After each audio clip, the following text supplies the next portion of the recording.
The Grand Ballroom of the Ritz-Carlton sparkled with expensive champagne and even more expensive jewelry as Hartford Associates celebrated my father's retirement.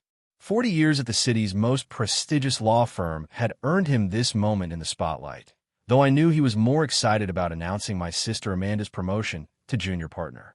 I stood in the corner, nursing a glass of champagne, watching the scene unfold like a perfectly choreographed play. Every important name in corporate law was here, eager to pay their respects to the great William Hartford and, more importantly, to curry favor with the firm's incoming leadership. And now, my father's voice boomed across the room, commanding attention as it had in countless courtrooms. I'd like to say a few words about legacy. I suppressed a smile, knowing exactly what was coming. The same speech he'd been rehearsing for weeks, carefully crafted to position Amanda as his true successor while glossing over his other child's disappointments. In this room, we have the future of Hartford Associates, he continued, beckoning Amanda to join him at the podium. She glided forward in her perfectly tailored Chanel suit, every inch the corporate princess they'd groomed her to be. My daughter Amanda, who will be carrying on the Hartford tradition of legal excellence as our newest junior partner. The room erupted in applause. I clapped too, admiring the irony of the moment. If only they knew about the meetings I'd been having with managing partner James Sullivan over the past 6 months. About the quiet acquisition of controlling interest in the firm through a network of private equity investments. At least one of my children understood the importance of following in my footsteps, Dad continued, his voice carrying that familiar note of disappointment when he glanced in my direction. While others chose different paths. Different paths. That's what they call my decision to leave the firm's summer internship program 5 years ago to start my own business consulting company. A waste of a Harvard law degree, according to my father. A betrayal of the family legacy, according to my mother. Amanda shot me a sympathetic look, though I caught the gleam of satisfaction in her eyes. She'd always loved being the favorite, the chosen one, the child who did everything right. To Amanda, Dad raised his glass, who proves that the Hartford name will continue to mean something in this city. I checked my watch. Any minute now. If I could add something. James Sullivan's voice cut through the applause as he walked toward the podium. My father beamed, no doubt expecting more praise for his perfect daughter. Of course, James. Ladies and gentlemen, the managing partner of Hartford Associates. Sullivan adjusted his tie, his eyes finding mine across the room. As we celebrate William's retirement and look to the future, I'm excited to announce some changes to our leadership structure. My father nodded encouragingly, his hand still on Amanda's shoulder. Over the past 6 months, we've been in discussions with one of the most innovative business consulting firms in the country, Sullivan continued. Their approach to corporate restructuring and their vision for the future of legal services has impressed our board tremendously. I started walking toward the podium, timing my arrival perfectly with Sullivan's next words, which is why I'm pleased to announce that Phoenix Consulting Group will be merging with Hartford Associates, with their CEO taking on the role of managing partner. The room went silent. My father's smile froze. Amanda's champagne glass trembled slightly.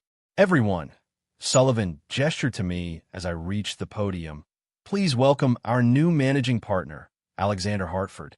The sound of shattering glass cut through the silence as my father's champagne flute hit the marble floor.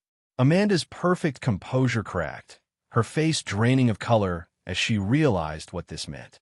This is a joke, my father stammered, looking between me and Sullivan. Alex runs a small consulting business. He's not even practicing law anymore. Sullivan smiled. Actually, William, Phoenix Consulting Group has become one of the largest business advisory firms in the country. They've been quietly acquiring law firms for the past 3 years, modernizing them, making them more efficient and profitable than ever. I stepped up to the microphone, adjusting my own tie, Hermes, though my family probably assumed it was a knockoff. Thank you, James. And thank you, everyone, for being here tonight. I can't think of a better occasion to announce this merger than my father's retirement party. The irony wasn't lost on anyone. The son they dismissed as a disappointment now owned their precious firm. This is impossible, Amanda whispered, but I caught the words. You've been struggling with that little consulting company, living in that tiny apartment. I smiled, thinking of the tiny apartment, actually the entire top floor of a luxury building I owned through one of my holding companies. Things aren't always what they seem, sis. My father had found his voice again. You can't do this. The board would never approve. The board already has, Sullivan interrupted. Unanimously. Your son's vision for the future of legal services is exactly what we need to stay competitive in the modern market. I looked out at the stunned faces, at the whispers starting to spread through the crowd, and my mother gripping the back of a chair for support.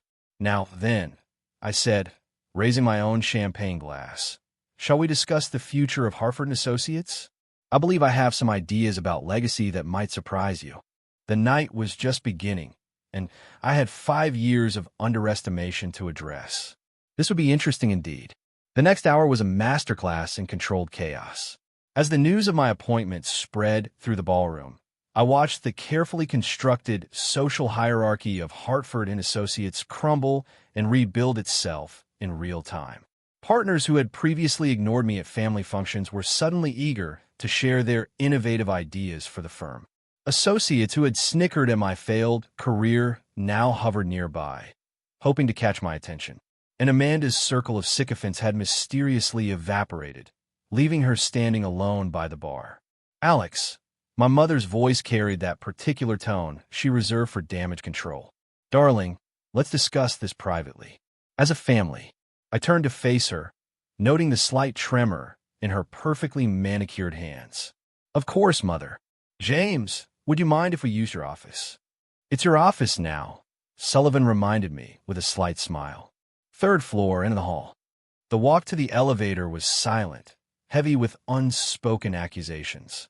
My father's face had settled into a rigid mask of disapproval, while Amanda kept shooting me calculating glances, no doubt trying to figure out how to turn this situation to her advantage. The managing partner's office, my office now, was exactly what you'd expect from a top-tier law firm.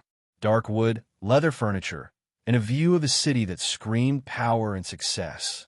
I settled into the chair behind the massive desk, enjoying the symbolism of the moment. How dare you? My father finally exploded. Sneaking around, buying up shares, going behind our backs. Sneaking around? I raised an eyebrow. Like when you told the board not to consider my proposals for modernizing the firm's technology. Or when you blocked my attempts to introduce new practice areas. Those were ridiculous ideas, he sputtered. Artificial intelligence in legal research? Remote client meetings? Digital contract management? That's not how real law firms operate. I opened my laptop, pulling up Phoenix Consulting Group's performance metrics. Actually, that's exactly how successful modern firms operate. Would you like to see the revenue numbers from the firms we've already transformed? Amanda leaned forward, her lawyer's instincts kicking in. We? How big is Phoenix exactly? I turned the screen toward them. Currently, we manage over $2 billion in legal industry assets. 15 firms across the country, all operating at 40% higher efficiency than traditional practices. Hartford and Associates will make 16. The color drained from my father's face as he saw the numbers. But you've been living so modestly. That small office downtown. A satellite location, I corrected him. Our main operations are run from the Phoenix Tower. You know, the new building on 5th Avenue that Hartford and Associates tried to lease space in last year. You own that building? Amanda's voice cracked. Among others. I smiled, thinking of the real estate portfolio they knew nothing about. It's amazing what you can build when you're not worried about impressing anyone. My mother, ever the socialite, tried a different approach. Darling, this is wonderful news. We should announce it properly, perhaps with a feature in the business journal. I'll call their editor. Already done. I cut her off. The story breaks tomorrow morning. Hartford and Associates merges with Phoenix Group, a new era in legal services. Though you might not enjoy all the details. What details? My father's eyes narrowed. I pulled out a folder, sliding it across the desk. The full story of how you rejected every attempt to modernize the firm.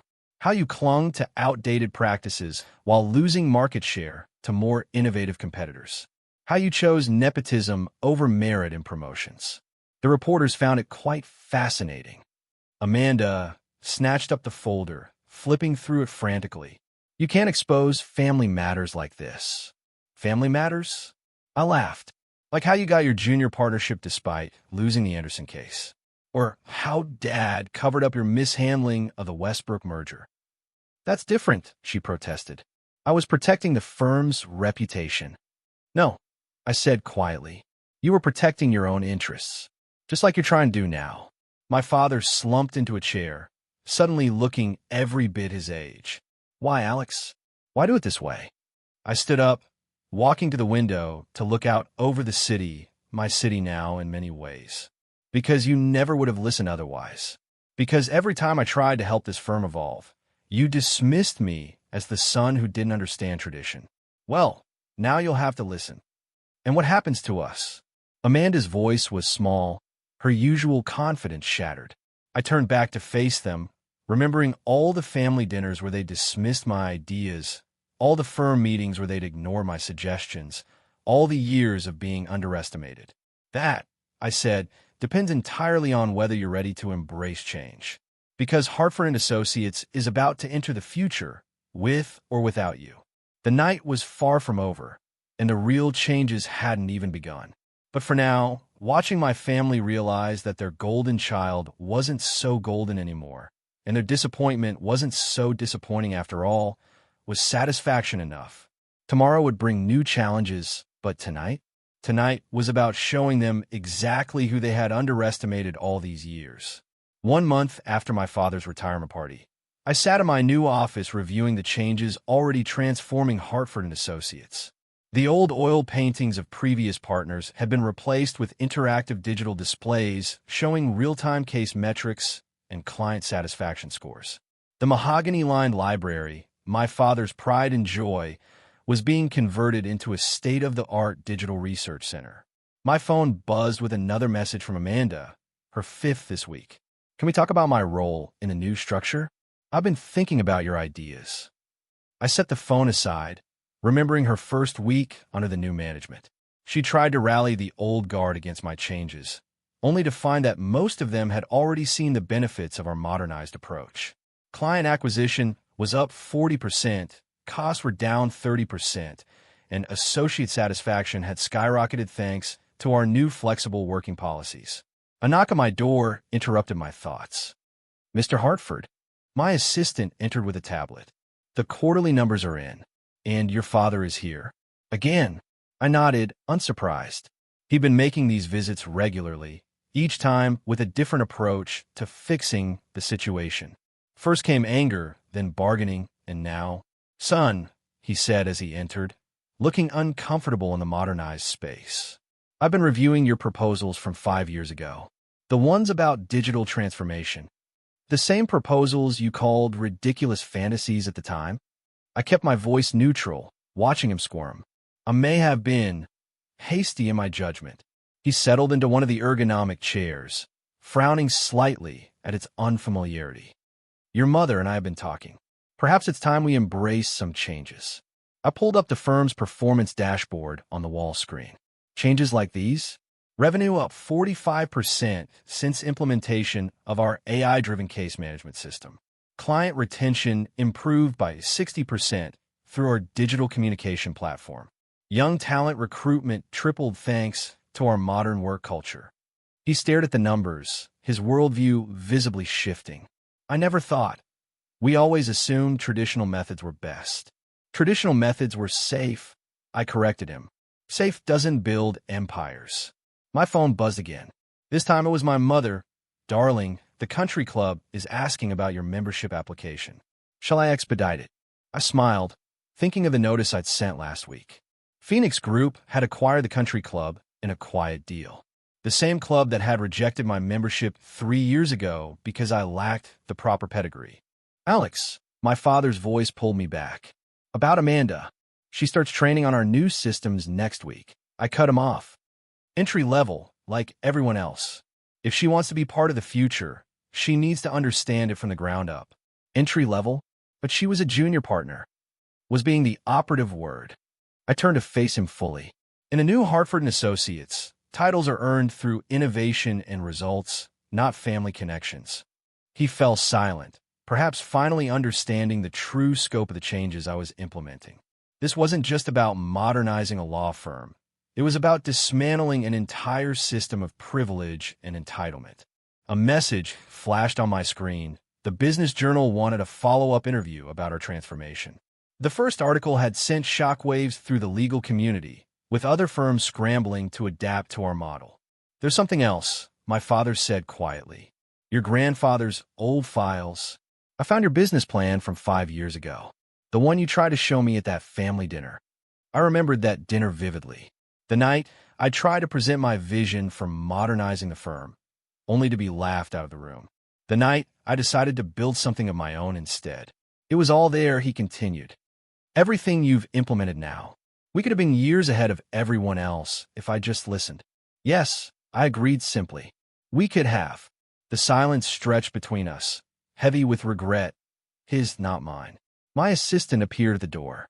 "Sir, the partners' meeting is starting. They're ready for your presentation on the next phase of digital integration." I stood, straightening my tie. "Thank you, Sarah."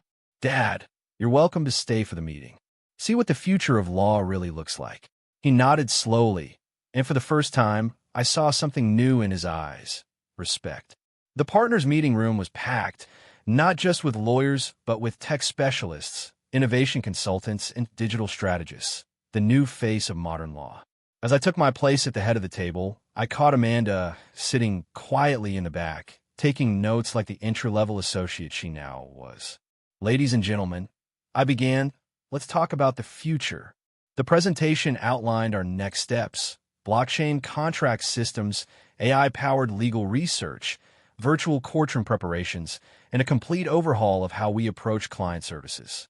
Looking at my father's face as he watched the future unfold, I realized that sometimes the best revenge isn't about destroying the old system. It's about building something so much better that the old way becomes obsolete. 3 months later, Hartford Associates was featured in Forbes, the law firm of tomorrow, how one man's vision revolutionized legal services. The article included a photo of me in my office, the city skyline behind me, and a quote that I knew would resonate with anyone who'd ever been underestimated. Success isn't about maintaining tradition. It's about having the courage to create something new, especially when everyone tells you it's impossible. My father keeps that article framed in his home office now. Next to it sits my original business plan from 5 years ago, its pages worn from recent reading. A reminder that sometimes the disappointing child isn't disappointing at all. They're just waiting for the right moment to show everyone exactly what they can do. And sometimes the best legacy isn't the one you inherit. It's the one you build yourself.